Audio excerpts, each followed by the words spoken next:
తెలంగాణలో ఒక cinema fan షోకి అల్లు అర్జున్ గారు వస్తే ఆయనకి సంబంధం లేకుండా తోపులాట జరిగినప్పుడు అక్కడ ఒక మహిళ చనిపోతే అల్లు అర్జున్ గారి మీద 105 బిఎన్ఎస్ పెట్టడం జరిగింది.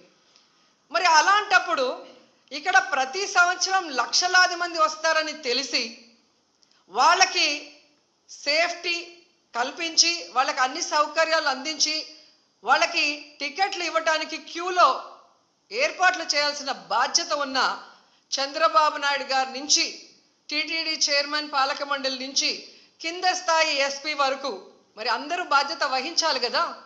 కానీ ఈరోజు ఎంత దురదృష్టం అంటే ఇది పద్మావతి పార్క్లో 5 మంది చనిపోయిన ఆ ప్లేస్లో జరిగిన ఎఫ్ఐఆర్. దీంట్లో 105 పెట్టాల్సింది వీళ్ళు 194 బిఎన్ఎస్ఎస్ పెట్టారు. అలాగే విష్ణు నివాసం దగ్గర ఒకరు చనిపోయారు, దానికి కూడా 105 పెట్టాల్సింది 194 బిఎన్ఎస్ఎస్ పెట్టారు. అంటే ఇది ప్రమాదవశాత్తు జరిగింది, ఏదో జారి పడిపోయి తొక్కిసలాట జరిగింది, దీంట్లో ఎవరు కూడా కావాలని చేయలేదు, మాకెవరికి దీంట్లో సంబంధం లేదు అని చేతులు కడిగేసే కార్యక్రమం చేస్తున్నారు.